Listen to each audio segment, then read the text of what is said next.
ఇప్పుడు మనం dress cutting చూద్దాము.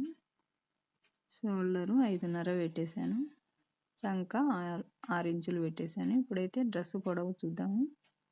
డ్రెస్ పొడవు ఎంతైతే వచ్చిందో అందులో నుంచి 2 ఇంచులు మైనస్ చేసుకొని లైనింగ్ పొడవు పెట్టేసుకోవాలి. చెస్ట్ 18.5 వచ్చింది, నడుము 16.5, కట్స్ 18.5. 18.5లో సగము 9.5, నడుము 16.5 వచ్చింది కదా, 8.5. కట్స్ లూజు 18.5 కదా, 8.5.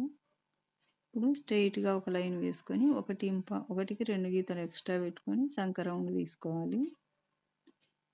ఇప్పుడైతే నడుము నుంచి కట్స్కు, చెస్ట్ నుంచి నడుముకు ఒక లైన్ వేసుకొని 2 ఇంచులు ఎక్స్ట్రా పెట్టుకోవాలి. కట్స్ దగ్గర అయితే 1 ఇంచే చాలు, ఎందుకంటే కట్స్ ఎక్కువ పెడితే క్లాత్ తిరగదు కదా, అందుకోసం.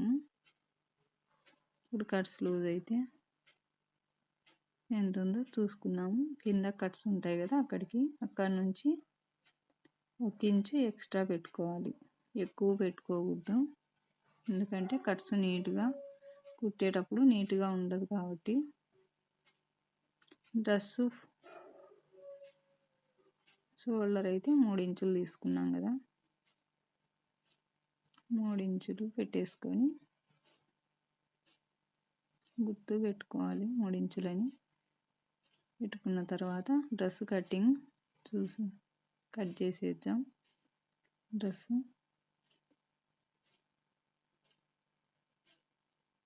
డ్రెస్ కటింగ్ ఇంతే అండి, చాలా ఈజీగా కటింగ్ ఉంటుంది.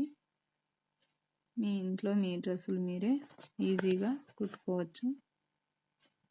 వీడియో నచ్చితే లైక్ చేయండి, అలాగే సబ్స్క్రైబ్ చేసుకోండి. ఏమైనా డౌట్స్ ఉంటే కామెంట్స్లో అడగండి. డ్రెస్ కటింగ్ అర్థం కాకపోతే మళ్ళీ ఇంకొక వీడియో అయినా పెడతాను. ఏమైనా డౌట్లు ఉంటే అడగండి. మీరు లైక్ చేస్తే ఇంకా కొంచెం మందికి ఈ వీడియో అనేది వెళ్తుంది. ఖర్చులు పెట్టుకోవాలి. కట్స్ దగ్గర ఒక ఖర్చు, ఇక్కడ చెస్ట్ దగ్గర ఒక ఖర్చు పెట్టేసుకోవాలి. కట్స్ దగ్గర, చెస్ట్ దగ్గర, షోల్డర్ దగ్గర కరెక్ట్ కొలత దగ్గర ఒక ఖర్చు పెట్టేసుకోవాలి. కట్స్ దగ్గర ఖచ్చితంగా ఖర్చు అనేది పెట్టేసుకోవాలి. మెయిన్ పీసు లైనింగ్ కన్నా ఎక్స్ట్రా 4 ఇంచులు పెట్టుకోవాలి. హ్యాండ్స్ కటింగ్ చేసుకోవాలి. హ్యాండ్స్కు లైనింగ్ అవసరం లేదు.